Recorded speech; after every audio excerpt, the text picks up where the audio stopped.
Oui, bonjour à tous et merci vraiment beaucoup à BPI. Cet événement a été repoussé plusieurs fois. Depuis le début, j'avais vraiment souhaité y participer. Merci de m'avoir donné l'occasion de venir m'exprimer devant vous. Donc effectivement, moi j'ai un parcours qui est un peu original. Je n'ai pas vraiment tout lâché. Et je vais vous expliquer pourquoi. En fait, il y a une forme de continuité finalement dans mon parcours. Mais je vais me prêter à un exercice que j'aime pas trop en général, qui est de parler de moi, parce que finalement, je pense que cette aventure entrepreneuriale est intéressante, et si elle peut donner des idées à d'autres entrepreneurs, eh bien, je serais ravie de pouvoir être une source d'idées ou même d'inspiration, soyons immodestes. Donc moi, j'ai un parcours un peu particulier. Je crois que c'est entreprendre quel que soit le contexte. Donc mon contexte, lorsque j'ai créé mon entreprise, quel était-il ? J'étais une femme avec un parcours de haut fonctionnaire, Cour des comptes. Je sortais d'une expérience gouvernementale qui avait été absolument passionnante, mais aussi éreintante. Donc j'étais vraiment lessivée par cette période. J'avais eu dans mon enfance la vision d'un père qui avait créé son entreprise en 87 et qui s'était pris le mur de la crise. Et j'avais des souvenirs, alors qu'il était chargé de famille et que ma mère ne travaillait pas, qui était donc la seule source de revenus de la famille. J'avais le souvenir de lui revenant de rendez-vous à la banque où ça s'était mal passé.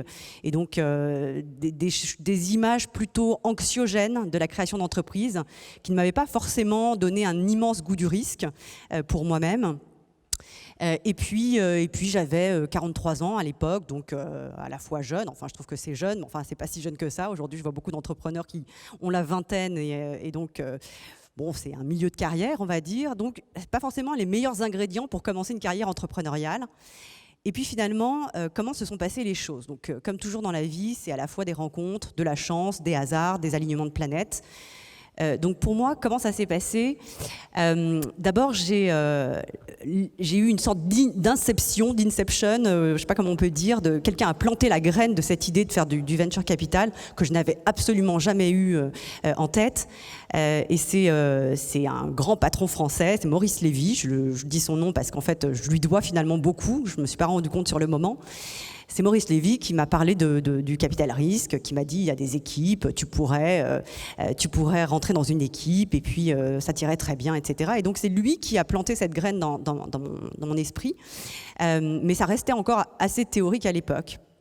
Et puis ce qui s'est passé, c'est que j'ai été invitée, alors vraiment ça n'avait rien à voir, mais j'ai été invitée en Corée, qui est le pays où je suis née, mais avec lequel je n'avais pas vraiment de lien puisque j'ai été adoptée. Donc un pays que j'avais très peu fréquenté finalement, sauf à l'occasion de quelques visites officielles. J'ai été invitée à inaugurer une exposition. Et donc à l'occasion de cette visite, j'ai pris le temps de rencontrer des gens que j'avais rencontrés précédemment, qui en fait étaient notamment le fondateur de la plus belle success story de l'Internet en Corée. Cette personne, donc Lee Hae-jin, est un entrepreneur absolument visionnaire qui a créé une entreprise qui s'appelle Naver, qui a créé cette entreprise en 99. Au départ, c'était un petit moteur de recherche. Finalement, ce petit moteur de recherche est devenu le moteur de recherche dominant en Corée, sans intervention des institutions ou de l'État, donc vraiment par sa seule pertinence. Et puis qui s'est développé ensuite à la manière d'autres plateformes du même type que je ne citerai pas, mais sur le shopping, sur les news, sur les paiements, etc., la régie publicitaire, et qui donc a eu une croissance absolument phénoménale, qui aujourd'hui fait de cette entreprise et de son groupe une entreprise qui a une valorisation boursière de 40-45 milliards et qui est cotée à Séoul, Tokyo et New York. 40 milliards, 45 milliards en 20 ans. C'est assez remarquable. Et honnêtement, quand j'étais ministre en charge du digital, c'était le type d'aventure entrepreneuriale dont je rêvais pour la France. Et je suis sûre que Nicolas et Benjamin rêvent aussi de ce genre d'aventure entrepreneuriale pour la France et pour l'Europe. Et donc, le fondateur de cette entreprise était un peu obsédé comme moi, parce que bien qu'étant sortie du gouvernement, j'avais encore gardé quelques marottes, était assez obsédé comme moi par deux choses. D'abord, les notions de souveraineté économique et de capacité des écosystèmes autres que l'écosystème américain ou chinois à créer des géants de l'Internet ou des géants de la tech. La capacité des écosystèmes autres que américains et chinois finalement à rentrer dans cette compétition et à aller disputer des parts de marché à ces géants de la tech. Et il était aussi obsédé par probablement une vision un peu innovante du capitalisme. C'est une entreprise, Naver, qui paye ses impôts là où elle fait des profits, qui rémunère les articles de presse quand elle les cite, donc il y a une éthique business qui est un peu différente d'autres acteurs. Donc on se rejoignait un peu sur l'envie de faire croître nos écosystèmes locaux en Asie et en Europe, et on se demandait un peu quelle était la martingale ou le secret pour faire ça. Et donc ce qui s'est passé, c'est qu'en fait en discutant, mais c'était une conversation vraiment tout à fait non business, en discutant finalement j'ai compris que cet entrepreneur s'intéressait à l'Europe parce qu'il avait vu tout ce qu'on avait fait sur la French Tech, il trouvait qu'il y avait des talents, qu'il y avait des entrepreneurs intéressants, il avait envie de s'acculturer un petit peu à notre écosystème et on s'est dit pourquoi est-ce qu'on ne crée pas une aventure entrepreneuriale qui nous permettra de réaliser notre rêve, c'est-à-dire aider les champions européens et asiatiques à éclore, à grossir, et peut-être en exploitant des synergies entre nos écosystèmes, entre nos pays, peut-être qu'on aidera ces entrepreneurs à croître davantage et à se faire une place dans la compétition internationale. Donc au départ, c'est parti de cette ambition qui était quasiment une ambition politique, et donc c'est pour ça que je disais tout à l'heure qu'il y avait une forme de continuité, et on s'est dit bon bah bingo, allons-y, et je peux vous assurer que je suis en levée de fonds actuellement, et là c'était la levée de fonds la plus rapide de l'histoire je pense, et je mesure aujourd'hui avec le recul à quel point finalement cet acte de foi de cet entrepreneur coréen, il y a assez peu d'investissements directs étrangers coréens en France finalement, à quel point cet acte de foi dans l'écosystème tech français était en tout point remarquable. Et donc l'aventure est partie comme ça, moi je suis rentrée, j'ai pris l'avion du retour, j'avais pas d'entreprise, j'avais pas d'associés, j'avais rien, j'avais pas de locaux, j'étais dans ma cuisine, et puis finalement l'aventure est partie comme ça, avec ensuite une formidable équipe qui a pu me rejoindre. Et donc aujourd'hui, ce que nous essayons de faire, et je crois que ça rentre pas mal dans l'épure de ces nouvelles équipes qui essayent de proposer une forme de valeur un peu différente ou différenciante, parce que c'est vrai qu'il y a beaucoup de concurrence maintenant, mais je trouve ça formidable qu'il y ait un renouvellement aussi dans les équipes de gestion à Paris. Nous, ce qu'on essaye de faire, c'est qu'on essaye donc d'identifier des entreprises françaises en majorité, mais européennes aussi, on est vraiment pan-européens, qui ont un potentiel de champion régional, voire mondial, et on essaye de les aider à se déployer ou à se développer en Asie. Qu'est-ce que ça veut dire, se déployer ou se développer? Ça veut dire trouver des débouchés, trouver des investisseurs, peut-être trouver des technologies, parce que notre partenaire Naver fait énormément de R&D et est prêt à mettre sa technologie au service des entreprises de notre portefeuille pour les aider à croître. Donc on essaie d'identifier des entreprises qui présentent ces caractéristiques, qui ont un intérêt pour l'Asie, qui n'est pas forcément exclusif évidemment d'un développement dans d'autres géographies. Et donc on est très hands-on auprès des entrepreneurs pour les aider à identifier des partenaires ou des clients en Asie. Donc ça c'est l'aspect, la dimension synergie avec l'Asie, qui je crois est assez originale, même si Cathay fait la même chose avec la Chine. On est très proche d'ailleurs de Cathay. L'autre chose qu'on a voulu faire, c'est que comme on était une équipe jeune et qu'on avait besoin de se constituer un réseau et qu'on souhaitait vraiment être pan-européen, on a décidé de se créer un réseau européen en investissant aussi dans des fonds, en mettant des petits tickets dans des fonds européens. Et donc, on a souhaité pouvoir faire une toute petite poche de fonds afin de pouvoir accélérer la création de notre réseau. Donc, on avait une stratégie un peu hybride, même si on est des investisseurs directs, qui nous a permis de nous constituer un réseau dans des géographies qu'on connaissait mal, la Scandinavie, les pays de l'Est, les pays nordiques, les pays baltes. Et donc, ça nous a permis très rapidement de devenir vraiment pan-européens.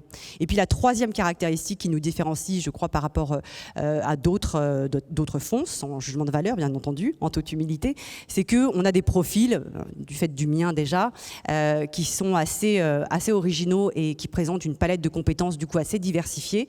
L'aspect réglementaire, affaires gouvernementales, relations avec les administrations, étant, je pense, assez intéressant pour un certain nombre d'entreprises qui ont des enjeux réglementaires. J'ai un associé, Antoine, qui est à Londres. On a un bureau à Londres et un bureau à Séoul, donc à Londres, Antoine, qui était mon camarade en prépa HEC, donc ça ne nous rajeunit pas, mais c'est une histoire très ancienne. Lui a fait beaucoup de banques d'affaires et donc c'est le deal maker. Il est parfait pour négocier les deals, mais aussi réfléchir d'ores et déjà aux options de financement ou de sortie de nos participations. Et puis Paul, qui lui a fait toute sa carrière dans le VC et qui est un entrepreneur de la tech au départ et donc qui, lui, est vraiment très expérimenté dans l'investissement. Donc je crois que nos trois profils se complètent très bien. On vient de recruter un quatrième partenaire qui est lui aussi à Londres et donc qui a également une forte expérience en growth dans un fonds anglais.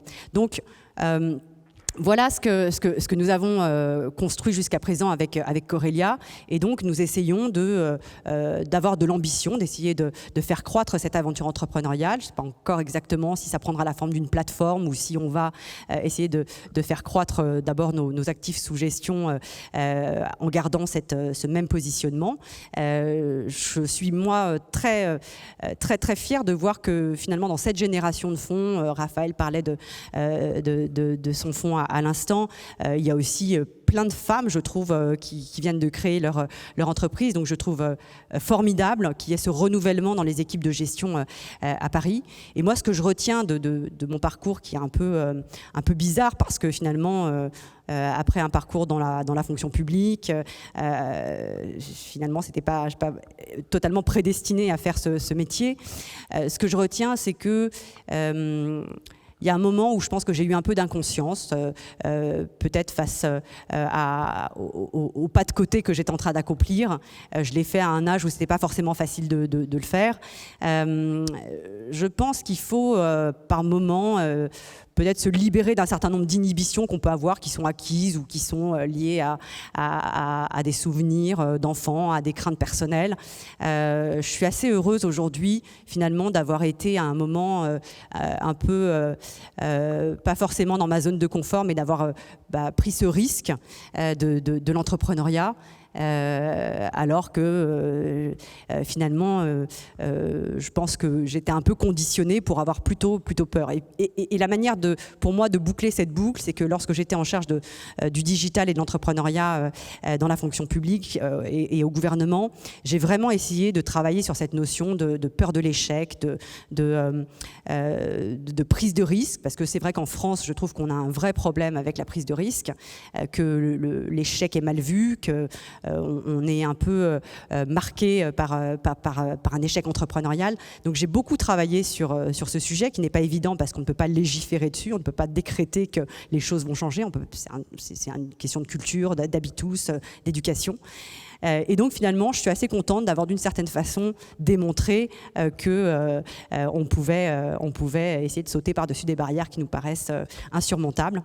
Donc voilà, désolée, c'était un petit peu d'autopromotion, mais je suis très fière de voir que l'écosystème français se développe. Je regardais les chiffres tout à l'heure de la présentation de la BPI, je trouve ça formidable, ce qui a été accompli en une dizaine d'années. Je trouve que la France a un écosystème formidable, qu'on a des entrepreneurs formidables, et donc voilà, je suis ravie d'être parmi vous aujourd'hui et de pouvoir célébrer avec vous ce succès et de penser à l'avenir. Merci.